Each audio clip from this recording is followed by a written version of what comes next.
Hello, my Substack and YouTube friends. Hello, everyone watching this video. Welcome to this Mermaid Mystic Moon Magic series. This is a 4-part video series in which you're going to be guided through 4 lunar phases that you can connect with in simple and effective ways to create intentional change in your life. So I'm doing this because working with the moon, we've all heard about it and we read about it. It sounds so cool, and it is. And I always like to create things that are like straightforward and to the point. And so this is my kind of straightforward, to the point way to work with the moon. 4 simple phases to explore, 4 simple steps to explore. I've created this in such a way so that we've got really beginner stuff and you can take this more advanced if you want. The reason I'm doing this is because I found through my own life and working through my own clients that working with the moon is an incredibly powerful way to create meaningful and lasting change in our lives that is of our highest good of all. There's so many times in our lives where we think we want something. We probably do. Like if you're like, I really want a loving relationship, and you're trying those spells and you're going for the readings and nothing's working.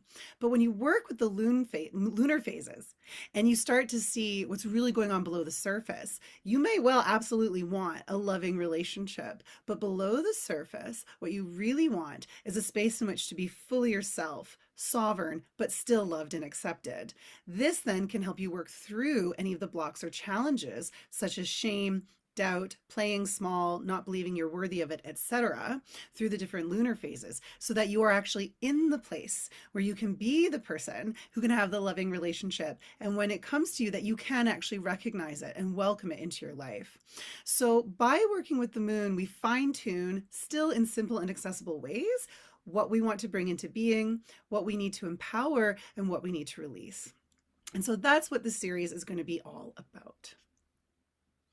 I've created a few different levels of participation for everyone who wants to participate in this over the next few weeks. So the intro level would be if you are not a practitioner of any capacity, but you would still like to explore this and see how this feels for you and how this can help. What I've done at the end of each of these videos, I'm going to have a reading for the collective, and this is for everyone. If you're just the intro, what you can do is listen to the reading for the collective, journal about what's coming up for you with that reading, and then endeavor to incorporate this into your life. So really simple. You get just to enjoy the readings and do the things that you feel called to do with them. The next would be, if you'd like to engage more with this as a student, you can pull your cards or any divination modality you prefer. So your runes or your Ogham, it could be tarot, it could be oracle, but you're going to use your own divination practice, and you're going to follow along with the lunar phases and do your readings in accordance with each lunar phase. So for example, today is the new moon, so you'll pull a few cards to see what new beginnings you are ready to plant and nurture in your life. If you'd like to take this a step further to the witch level, then what you're going to be doing is you're going to be incorporating magical practices into this as well. And really, once again, very simple and straightforward. This can be by building an altar that you're working with for each of the lunar phases, and then how to use, I am using tarot specifically, but so tarot, to create your own simple rituals and spells to strengthen whatever's coming up for you in your lunar work. And all of this is explained in this video. For further levels of participation for YouTube and Substack, you just have access to these videos and you get to enjoy them and follow along and learn things. If you are a paid Substack subscriber, then what I have here is a private group chat on Band. I really like Band. They're great for group chats, where you can share your readings, you can ask questions. I'm a part of these groups as well. And you can, ask questions about your spells or share cool things that be coming up for you. You can connect with other practitioners of varying levels and degrees. And again, I'm there, and so you can ask questions. I'm not there like on demand. Like I purposely have Band on my laptop to have a healthy relationship with technology. So I will check in every day, but I'm there to answer your questions and give feedback as well. Paid Substack subscribers will also get a guided shamanic journey with each lunar phase to help them dive deeper into whatever is coming up for them through this work. Okay, my friends, so for this video here today, what we're going to do is I'm going to briefly explain what is the new moon, what we do during the new moon, what is the simple spread for anyone participating at the student level to do your own spread about the new moon, the new beginnings you're ready for.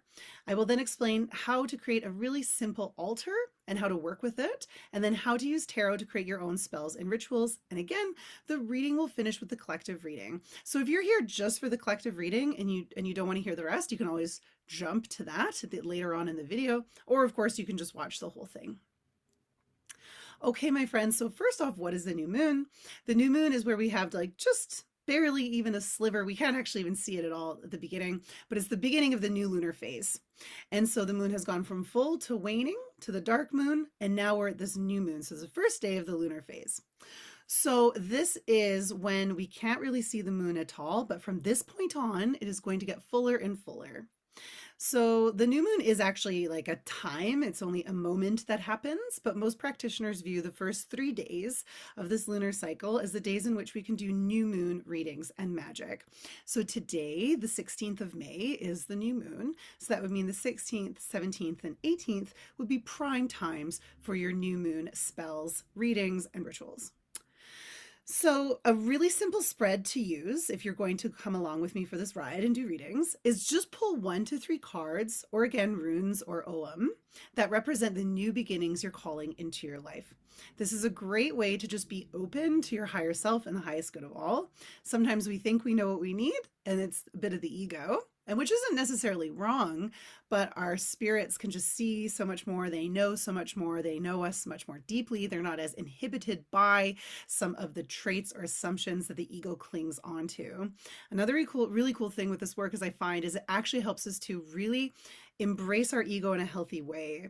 By doing this work, by discovering what we really want and what we're really called to do, and letting go of those things that have long plagued us, our ego can actually become a purer expression of our souls and our spirits. And then we can have a really fantastic relationship with the fact that we're spiritual beings and have a great healthy ego. So we can keep it open, and that is what I recommend. 1 to 3 cards. What new beginnings am I ready to plant? If you'd like to be very specific, so if you're like, that's it, like I am ready for financial stability, that's my new beginning, you could have that as your intention. I am ready for new beginnings and financial stability, and then with that, pull those 1 to 3 cards or runes. What you will then do to strengthen your reading skills, this is how I recommend anyone learning any form of divination where you're memorizing some kind of system like tarot or runes. Follow this really simple and straightforward system so that you can both strengthen your intuition and yet learn the meanings of the cards or runes. Firstly, you'll pull your 3 cards. Let's just say you're doing 3 for simplicity's sake. You're going to pull your 3 cards. You are then going to sit first, let your intuition talk to you. That's always the most important. Intuition's like a muscle. The more you strengthen it, the more you will recognize how intuition comes up for you in your own body. And the more you will learn to trust it. You'll have examples of all the times in the past where you're like, right, I knew it. It didn't make sense, but I knew it and I should have trusted it. Well, then you will start to trust it. So firstly, you're going to look at your 3 cards. And don't worry about what they're supposed to mean, what you're supposed to think, what you think is supposed to come up. Really practice being what we call in shamanic practices the hollow bone. So not projecting your desires or fears onto that reading. Really just be a place of love and just let the messages come through. So what you'll do is you'll sit, and I really recommend writing this down, as this is, you're doing this for your own work. You're not sitting in front of a client. There is no rush to get the answers out. You can just sit and take your time with this. So first, with your 3 cards, write down intuitively what's coming up for you, what the images make you think at this time or make you feel. If there's any intuitive hits or knowing about what this is about, you can go ahead and write those down. Then, if you are still learning these methods of divination, look up in the book what the card or rune means. Now, you might have a book that has like pages, or it's like the world. You don't have to write down every single thing that you see in the book, but read in the book and jot down what feels relevant for you in this reading. You will then take all of that together, and I do suggest writing out what together your intuitive hits and the meaning of the card or rune mean for you in this particular reading. Again, what this does is firstly strengthen your intuition. Then it's going to help you get to know the cards and runes by reading about them. Through writing about them and doing this practice, you're going to be incorporating lived experiences with your readings into your being, which is a much deeper way of memorizing. It's really getting to know the meanings of the cards. Instead of just like flashcards, you're going to live them. And when you live them, you have that lived experience. It's like a part of you, and you'll know them much better. All right. Now, if you're going like full witch level and you're like, let's do this, I want an altar, I want spells, I want readings, then what we're going to do is you're going to create a moon altar for this work. Now, you might already have an altar and an altar might be new to you. So I'm going to give a quick explanation of why we have altars and then how to simply set yours up.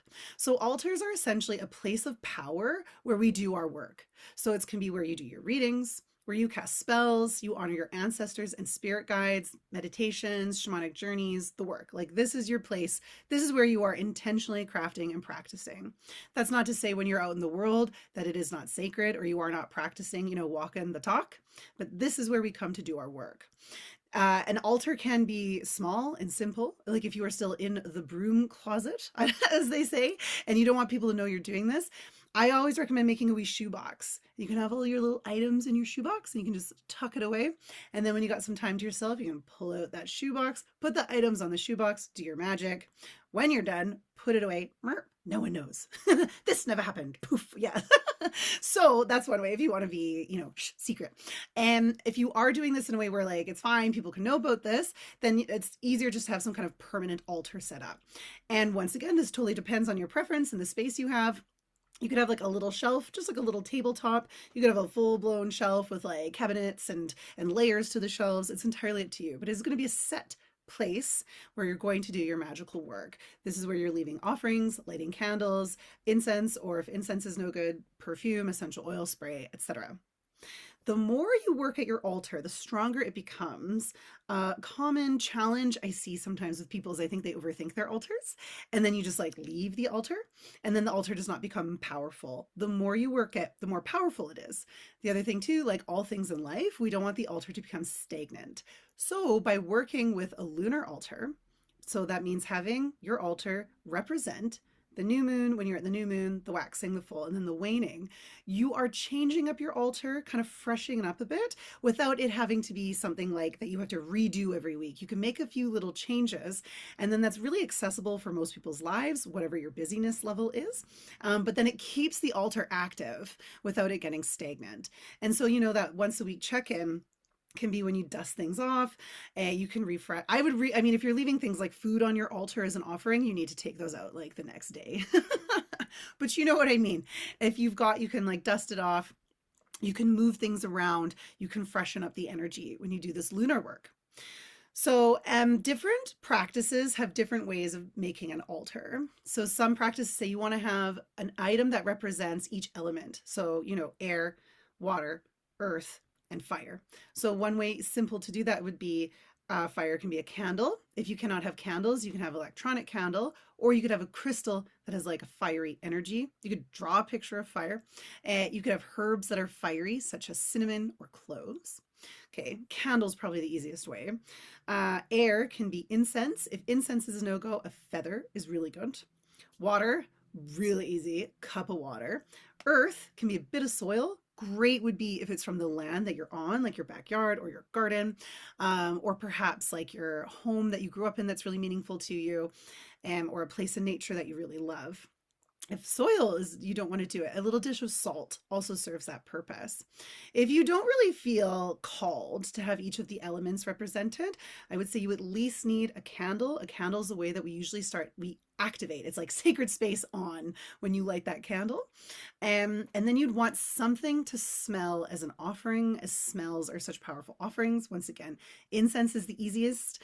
I get questions a lot where people don't like incense. I would say that with incense, quality matters greatly. So you can get essential oil incenses and I find like those ones work better for me for sure.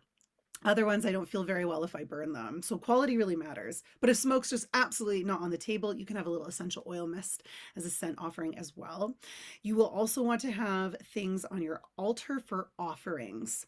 Offerings can be a little bit of wine, or if there's no alcohol, like apple cider is great.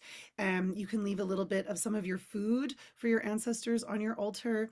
You can have food specifically for them, like a few berries. What I would suggest with your food offerings is that they are safe for the environment, so that when you do leave them outside the next day, you're not leaving out things that are gonna like poison the plants or animals. I find berries are so great because they're sweet and they're delicious. You can totally just put them outside for the birds to eat them. Seeds and nuts, this kind of thing. The thing with an offering is that if you love it, then it's a beautiful offering. Right. You're not being like, ugh, I don't like this kind of food, and being like, for you, for the gods. That is not, no. So you want to leave something that you love too. So, like, I love nuts. And so you could leave a few nuts on the altar. I love berries, leave a few berries. Depending on your practice, that could be a bit of whiskey, bit of rum, bit of wine. Once again, non alcoholic. Apple cider is a great one. And that's easy to pour outside. So you do need to have some kind of vessel that you keep clean that you use for offerings on your altar. Now, the way you're going to work with this then with the moon is that you can start to place specific items that represent the healing you're going through or the goals that you are achieving. So for example, we have a new moon. So let's say you want to become an author. You want to write a book. Now, this is new for you because you've never written a book. You've never published a book. So what you could do is perhaps create like a bio for yourself. Like, imagine that you are an author and you write out like, so and so is this author, like publish these kinds of books, this is their style, blah. You can then print that off or write that by hand, and you can put that on your altar, and that can be like, yes, I am becoming an author. You know, if writing for you, a notebook or a pencil, if you write by, hand. It could also be, you could create like a business card for yourself and put it on your altar. So there's lots of ways to actually get really creative. And that's varying degrees. If you don't have time, you could have like a pencil and you're like, this is me. This is the book I will write. This is the pencil I will write my book with, and have the pencil on your altar. And that can represent that you're becoming an author. And let's say you want to become a tarot reader. You've never done this before. This would be new for you to do it professionally. You could, once again, you could make a little business card for yourself. So-and-so, right? Sarah Anderson, tarot reader. And then you could have that on your altar. So really simple ways that you can have items that represent what you are becoming. Now, if you want to go even further and you want to cast some spells with each lunar phase, one of the ways I like to work with spells is create my own spells, keep them really simple. Once again, I love doing spells from other people always, because I love embracing and honoring the creativity of other people. So, authors I really like, witches I really like, I buy their books or take their courses for sure. But when you make your own, it's such a fun way to really connect to your own intuition. And you're not like you don't have to worry so much about like, am I doing it right? You can make sure that everything you're creating, it's with the materials that you have on hand, with the things that you really like to do. And it becomes a really fun and creative practice. So one simple way to do this would be to work with just the minor arcana of the tarot. So, right, minor arcana are the cards that look more like playing cards, Ace of Wands, Page of Cups, right, etc. And you're going to assign magical meanings to each of the suits. And you just have this intention when you pull those cards. So the way we do this is we work with the element of each suit. So for wands are fire. So if you pull a wands card for like, okay, so what kind of spell should I cast to become an author, for example, you pull wands, then you're going to be doing some kind of candle or some kind of fire magic. Cups, that's water, so water magic. So that could be like bathing or cleansing, right? Or both. Almost kind of like a rite of passage can be in water. Who you go into at the water is washed off, and who you step out of from the bath is who you become. We've got swords, which would be air, so that could be like word magic, so like writing spells, writing poetry, writing out what you want to happen. Pentacles would be earth, and so that could be like herbal magic or anything with like earthly elements like stones or crystals, etc. So here's an example. So let's say, okay, so this new moon, you've got some kind of new moon seed coming up. And the spell to cast is the Nine of Pentacles. So we'll look at the Nine of Pentacles represents, really simply, independence, authenticity. It's enjoying the fruits of one's labors. Like, you have put in hard work with the Queen of Pentacles, and now you're like, yes, you're enjoying it. You got independence. You are your own person. We've got some sovereignty crack in there. So we're going to be like, right, I want those things. And then plus, I'm going to work with earth. So really simply, you could get like a stone, and you can breathe into the stone. This stone is me, Nine of Pentacles. This is who I'm becoming. And you keep that with you, right? You can keep it in your pocket. You can keep it in your wallet. You can keep it on your altar. But it becomes this constant reminder. You can create a simple sigil, draw that on the stone. Or if there's a rune or ogham that you work with, or draw that on the stone. You keep that with you. But if we want to lean more into the earthy magic, maybe you create like a herbal tea. Always researching the herbs to make sure they're safe for you, because herbs are like powerful and they can sometimes be not good for you depending on what's going on. Always do your due diligence, research your herbs before you take them, which includes researching if they do not work with certain other medications. So, but let's say you're like, okay, the Nine of Pentacles makes me feel so calm. Okay, so you know what? Chamomile tea. This is my special chamomile tea blend. When I drink it, I am becoming this Nine of Pentacles. So do you see how we can simply work with these energies to create our own really simple rituals and spells that keep us feeding that intention with our focus? And yeah, another example could be the Six of Wands. Okay, so now we got fire. So that could be you're doing a candle spell to embrace the Six of Wands, which would be to follow your heart with integrity. And the Six of Wands, the reason we succeed is we overcome the noise, competition, insecurity, and comparison of the Five of Wands. And we do that by listening to our heart, doing what is right, acting with integrity, and doing what we feel called to do, not what the noise tells us to do or not to do. That is how we achieve the success and victory in the Six of Wands. So if this is the candle spell, then you can light perhaps like a red candle. And with this red candle, yes, I follow my heart and I welcome positive public recognition. The difference with Five of Wands and Six of Wands with this kind of public recognition, and the Five of Wands, we're like ruled by it and we feel very insecure in ourselves. And the Six of Wands, we're very secure in ourselves, but we are welcoming in positive public recognition, which like you need sometimes. If you're going to be an author, you're not going to write your book and then be like, no one will see it. You would kind of need it to get into the hands of the people. And ideally, the people like and buy your book. So there are times when the positive public recognition isn't about our insecurity, Five of Wands. It is just about sharing this thing that we created from the heart, Six of Wands. So that could be the spell that you cast. Could be something else too, right? These are just examples. Okay, my friends, so that is the tutorial part. This is now the new moon reading for the collective for this new moon in Taurus, May 16th, 2026. We are going to see what is crack-a-lackin'. So I pulled a tarot card, I pulled a rune, and I pull an ogham because I know my wonderful friends who follow me, we explore all of those things. So here we go. If you want to grab pen and paper to jot down these notes, again, this is for the collective. So this is going to, kind of light up different things in different people to varying degrees. As always, take what resonates. I would say explore what bothers you. I think sometimes when we say things like, just take what feels good and leave the rest, I understand that you don't just have to buy into everything that someone else says, but the things that we're like, ugh. I've just experienced the discomfort often holds great rewards.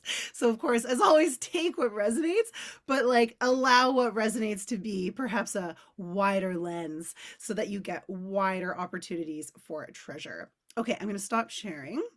Now it's all me. Okay, so our new moon reading, what do we got cracking here? So from the tarot, we have this card, the World. For any of my tarot reader friends out there, I'm sure you're just like, whoa, such a cool card. Okay, from the runes, from the Elder Futhark runes, we have the rune Rairu. Okay, and then from the Ogham, we have Aspen. So what does this mean? So the World is a major arcana card. Whenever a major arcana card comes up in your readings, that is where your eyeballs like laser in, because that is going to be the heart and soul of the reading. If you have multiple major arcana cards, the reading might be like a really big deal for you. Or it could be if you're doing, like Celtic Cross, where there's 10 cards and 3 of them are major arcana, then those 3 points are the most important parts of the reading. So the reading is sort of orbiting around those major arcana cards. So whenever you get major arcana, it's just sort of like it's a bigger deal. So here we have the World, which is the last card in the major arcana, which is really neat because in the World, we're ready to kind of, depending on how you view tarot, but I view it this way, we're ready to return to the Fool. So the World is a sense of we've come full circle. We've done it. We have done all of this healing. We have done all of this discovery. We've done all this hard work. And when the World shows up, we are celebrating it. What's really neat about the World is it's usually some kind of celebration, almost like a rite of passage that's opening all these doors that because of our journey, they're now available to us. So in a worldly sense, let's say the World might come up if you've always wanted to move to another city or country, I don't know, and you had to apply for a visa and you had to save up money and you had to find a place to live. Like it was a bit of a to-do, right? The World is like, you did it. And now though that you moved there, this whole other world is opening up for you. Like the moving there is actually now just the beginning. It's the end and the beginning. If you were to look at this perhaps as like a finishing university, so you've gone to school to study, you're a teacher. And so you've done all the exams and it's been so hard. You've written all the papers. Now that you've graduated, well, now all these doors are opening up for you to be a teacher. In a more kind of like less material sense, this could be you've just gone through a lot of different healing. You've overcome many challenges. You've discovered a great deal about yourself. You've loved more fully. And now you're at this place where you are a more fully realized version of yourself. And because of that, now all these new doors of experiences are opening. So that is our new moon seed that we are planting as a collective. We are ready to acknowledge. The world always asks us to celebrate and acknowledge how far we've come, what we've achieved.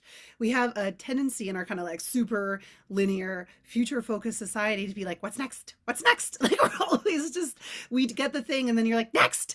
The world is like, whoa, right? Like celebrate how far you've come. You work this hard, enjoy it. So there's a celebration called for when the world comes up. So this new beginning could be celebrating how far you've come. Actually seeing it too. Sometimes we're always so focused on the next fixed or the more healing or blah, blah, blah. The world's just like, yeah, you can't like heal all the time. That's like super exhausting and out of harmony actually. So here maybe you're planting seeds of seeing how far you've come, of seeing, the awesome person you have become. Another possibility for the world is you're ready to plant seeds to achieve what you really desire. Not what's easy, not what's quickest, not what other people will give you the thumbs up or kiss on the forehead for, what you really, truly want. So the world would be bigger goals. It would be not just like a slightly improved version of a situation. It would be like, oh my God, that would be amazing. So it's not just, I will write one article for one, I'll send in one short story. This is like, I'm writing a book. This isn't like, I would maybe like to have a partner who's just sort of nice to me.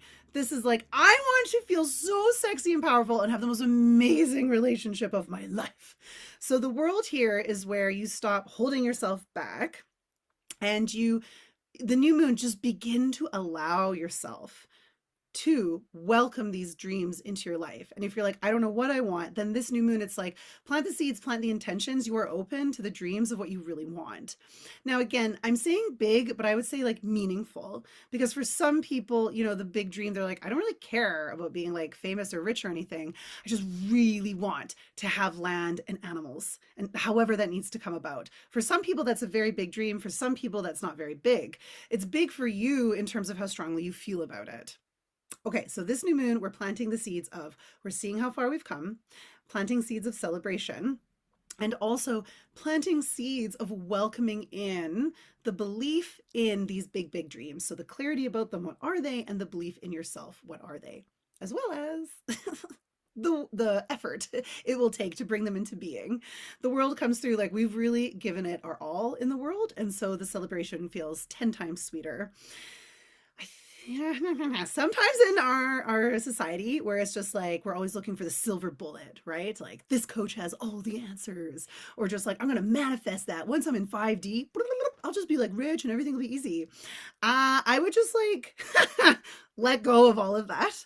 The world has this great, great, great, great, great message that the celebration is sweeter because of all the time and work it took to put into it. If you've ever worked hard for something, you know what I'm talking about. And when you work hard for something that matters to you, oh my God, the rewards are like, you cannot get that from a silver bullet or quick fix. I think also too, this is a reminder that there is no silver bullet. There is no quick fix. That speed can be very expensive. There's things that we lose if we just go for the speed. So the world is like, really, we're going to embrace the journey and have enough belief in ourselves and respect for ourselves to believe that we can do it. We might not have all the tools or knowledge now, but we will get them as we go down the journey. Which actually brings us beautifully and perfectly to Raidu. So this is a rune of movement and the journey. So it's progress, and it's movement that is in right relationship with your higher self and with the world around you. So this is where you're going to align with the path that's truly right for you. Once again, this is the new moon. You might not know exactly what that is. That's okay. You can, and you might, if you do embrace that, but you might just be planting the seeds of, I'm aligned now with the destiny that I really want to live, with the path that I really want to live. I have found in my own experience, Raidu is like progress. It's also flexibility. So I think sometimes we're like, ugh, we grip real tight on what we want to happen. And I find Raid is like, okay, so picture this. You are in a cart and you're on the road and you're like, yeah, I'm going to make it to this place by midnight. Wahoo. And then the cart breaks down. And so you're like, no, my plans aren't going to plan. I totally suck. Why did this happen? But then what could happen is people could come out and be like, oh, hey, do you need some help? And you're like, yes. And then you go to their village and you meet all these cool people. And now you have all these amazing experiences. And that actually becomes an essential part of the journey. So, Rairu for me is where you don't view bumps or challenges as messages that you're on the wrong path or you're doing something wrong. We open up to flexibility that we're going to be on, the road for one goal or dream or whatever, but on that path, we will allow for the detours that we think aren't a part of them. But then when you look back, you're like, ah, yes, I see. So there's like focus, but flexibility with Raidu and progress. Okay, so the new moon beginnings with that rune could be opening to the importance of the journey and less the destination. I recognize that sounds very cliche. It's very true though. The journey is really important. It is your life, right? Like your life is right now. It's not the thing you get. It's every moment towards that thing and then the thing and then all the moments after. So there is this new seed of like, I embrace the present moment and the progress. Like I claim my goals and I welcome in flexibility and guidance. The detours are sometimes totally in our highest good. Okay, last but not least with our Ogham, we have Aspen.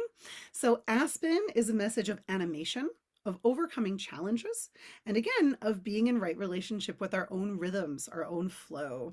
So this would be, I would say, when this one comes up for me, I know that I'm going to have more animation, which is to be animated, which is to be full of life. So I'm going to have more life force. I'm going to have more harmony if I honor my own rhythms. And so that means that we don't hide for too long or be inactive for too long, because then we can get kind of our energy is not well fed, but then we don't overdo it. We don't burn ourselves out. It's very practical. So that would be planting new seeds then of honoring your rhythm, of overcoming challenges in your own good time. Some journeys need to take a long time. Once again, fast is not always better and it can be very expensive. So new beginnings here are going to be honoring your own rhythms and then having a strong animated life force in order to do the thing that the world is calling you to do. It's really starting to view your energy as a very precious commodity, and you become very mindful of what you're willing to exchange for that. When we're talking about right relationship, we can come into this realization that everything in life is an exchange. Right? And so when we exchange time for money, was it worth it? Right? When we exchange this activity for our energy, was it worth it? There's no judgment here, but it's just coming into like trusting yourself to understand what exchanges are worth it and what exchanges keep me in right relationship. Okay, my friends, thank you so much for being here for this new moon tutorial and video. I hope you learned some things. If you are again at the intro level, you can take what I said with this reading. I recommend journaling about it so that you can see what's coming up for you specifically. And of course, everyone else, if you're doing more things, you've got the instructions. I will see you for the next video, which we are doing the waxing moon to grow and nourish these new beginnings. All right, my friends, thank you for being here and take care.